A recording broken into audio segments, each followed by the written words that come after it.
Bismillahirrahmanirrahim. Assalamualaikum warahmatullahi wabarakatuh. Perkenalkan, nama saya Andi Muhammad Cesar Aliwardana, NIM 200301501007, kelas PJKRC. Kali ini saya akan mempresentasikan klasifikasi respon motorik dan klasifikasi kawasan psikomotor. Klasifikasi respon motorik. A. Klasifikasi berdasarkan kecermatan gerak. 1. Keterampilan motorik kasar. Keterampilan motorik kasar adalah keterampilan yang melibatkan otot-otot besar sebagai penggerak utama. Keterampilan motorik besar berhubungan dengan luasnya penggunaan otot-otot dalam tubuh, misalnya berlari, meloncat, memukul, dan sebagainya. 2. Keterampilan motorik halus.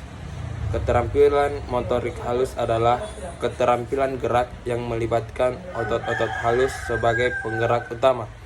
Contoh keterampilan menarik pelatuk senapan, keterampilan melepas anak panah pada cabang olahraga panahan, dan sebagainya.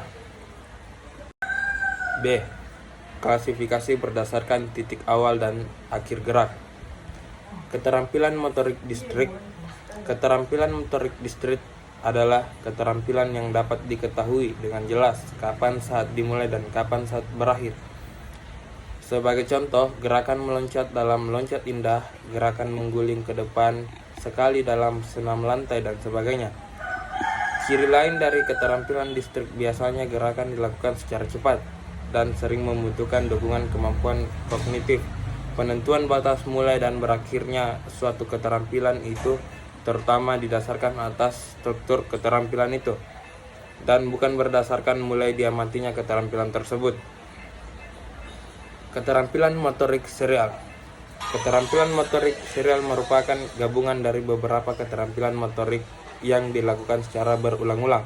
Keterampilan ini dapat dilakukan dengan baik apabila stimulus dapat diperkirakan atau diantisipasi, sehingga pada saat tertentu tuntutan respon tidak terlalu berat mengganggu rangkaian kegiatan, yang mengakibatkan keterampilan yang ditampilkan lebih stabil.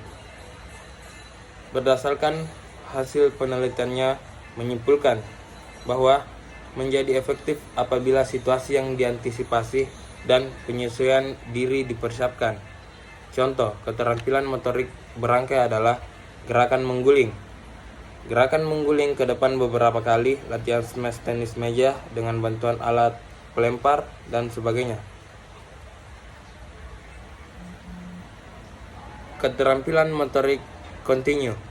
Keterampilan motorik kontinu adalah keterampilan motorik yang tidak jelas kapan saat dimulai dan kapan saat berakhir. Kegiatan ini sewaktu-waktu dapat berhenti atau terus berlangsung dan tidak dapat dihentikan. Contoh keterampilan ini adalah gerakan bermain tenis meja. Dalam bermain tenis meja, pemain bergerak dalam berbagai macam pola motorik yang harus dilakukan secara terus-menerus sesuai dengan keadaan bola. C. Klasifikasi berdasarkan stabilitas lingkungan. Keterampilan tertutup. Keterampilan motorik tertutup adalah keterampilan gerak yang dilakukan dalam kondisi lingkungan yang tidak berubah-ubah, dan gerakan dilakukan semata-mata dari stimulus dari dalam diri pelaku, tanpa dipengaruhi oleh stimulus dari luar. Yang kedua, keterampilan terbuka. Keterampilan motorik terbuka adalah keterampilan gerak di mana lingkungan selalu berubah-ubah, sehingga diprediksi gerak yang akan dilakukan selain karena adanya stimulus dari dalam diri pelaku, juga dipengaruhi oleh stimulus dari luar. Rangkuman. Berdasarkan kecermatan gerak, keterampilan motorik dapat dibagi menjadi dua, yaitu A. Keterampilan motorik kasar, gross motor skill, dan B. Keterampilan motorik halus, fine motor skill. Berdasarkan titik awal dan titik akhir kegiatan, keterampilan motorik dibagi menjadi 3 kelompok, yaitu keterampilan motorik distrik, keterampilan motorik serial, dan keterampilan motorik kontinu.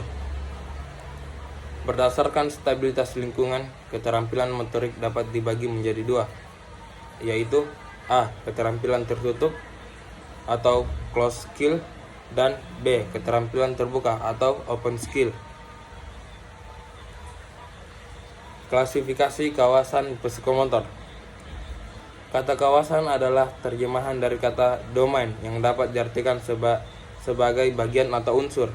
Kawasan psikomotor yang akan dikemukakan pada kesempatan bertitik tolak dari klasifikasi gerak yang dikemukakan oleh Harrow yang membedakan gerakan tubuh manusia menjadi 6 klasifikasi yang meliputi: yang pertama, gerak refleks; yang kedua, gerak dasar fundamental; yang ketiga, kemampuan perspektual; yang keempat, kemampuan fisik; yang kelima, gerak keterampilan; yang keenam, komunikasi dan non-diskursif. A. Gerak refleks. Gerak refleks adalah respon gerak atau aksi yang terjadi tanpa kemauan secara sadar, yang ditimbulkan oleh satu stimulus. Gerak refleks adalah kemampuan gerak yang dimiliki oleh setiap orang, merupakan kemampuan yang bersifat bawaan atau tidak perlu dipelajari. B. Gerak dasar fundamental. Gerak dasar fundamental adalah gerakan-gerakan dasar yang berkembangnya terjadi sejalan dengan pertumbuhan tubuh dan tingkat kematangan pada anak-anak. C. Kemampuan perspektual. Kemampuan perspektual adalah kemampuan untuk menginterpretasi stimulus yang ditangkap oleh panca indera. Menggunakan kemampuan perspektual ini, seorang dapat mengerti tentang apa yang terjadi di sekitarnya. Kemampuan perspektual yang erat hubungannya dengan gerakan tubuh ada 5 macam, yaitu: A. Pembedaan rasa gerak; B. Pembedaan penglihatan; C. Pembedaan pendengaran; D. Pembedaan peraba; E. Kemampuan koordinasi. D. Kemampuan fisik. Kemampuan fisik adalah kemampuan memfungsikan sistem organ-organ tubuh yang dapat melakukan aktivitas gerak tubuh. Kemampuan fisik sangat diperlukan dalam mendukung aktivitas gerak. Gerakan yang terampil dapat dilakukan apabila kemampuan fisik cukup memadai. Secara garis besar, kemampuan fisik dapat dibedakan menjadi 6, yaitu ketahanan, kekuatan, kelincahan, kelenturan, dan kelincahan. E. Gerak terampil. Gerak terampil adalah gerak yang mengikuti pola atau bentuk tertentu yang memerlukan koordinasi dan kontrol sebagai bagian atau seluruh tubuh yang dapat dilakukan melalui proses belajar. Seseorang yang mampu melakukan gerak keterampilan dengan baik dikatakan terampil. Orang yang terampil mampu melakukan tugas gerak secara efisien dan efektif. F. Komunikasi non-diskursif. Komunikasi non-diskursif adalah komunikasi melalui perilaku gerak tubuh. Gerak tubuh yang komunikatif dapat dibedakan menjadi 2, yaitu gerak ekspresif dan gerak interpretif. Rangkuman. Gerak refleks adalah respon gerak atau aksi yang terjadi tanpa kemauan secara sadar, yang ditimbulkan oleh suatu stimulus. Gerak dasar fundamental adalah gerakan-gerakan dasar yang berkembangnya terjadi sejalan dengan pertumbuhan tubuh dan tingkat kematangan pada anak-anak, yang terdiri dari 3 kelompok, yaitu gerak lokomotor, gerak non-lokomotor, dan gerak manipulatif. Kemampuan perspektual adalah kemampuan untuk menginterpretasi stimulus yang ditangkap oleh panca indera.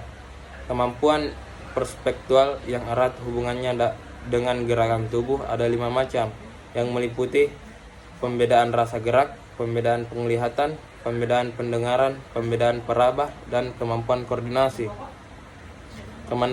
Kemampuan fisik adalah kemampuan memfungsikan sistem organ-organ tubuh dapat melakukan aktivitas gerak tubuh. Kemampuan fisik sangat diperlukan dalam mendukung aktivitas gerak tubuh. Secara garis besar, kemampuan fisik dapat dibedakan menjadi 4 macam, yaitu ketahanan, kekuatan, kelincahan, dan kelenturan. Gerak tampil adalah gerak yang mengikuti pola dan bentuk-bentuk tertentu yang memerlukan koordinasi dan kontrol sebagai bagian atau seluruh tubuh. Seluruh tubuh yang dapat dilakukan melalui proses belajar. Keterampilan adaptif kompleks. Komunikasi non-diskursif adalah komunikasi melalui perilaku gerak tubuh.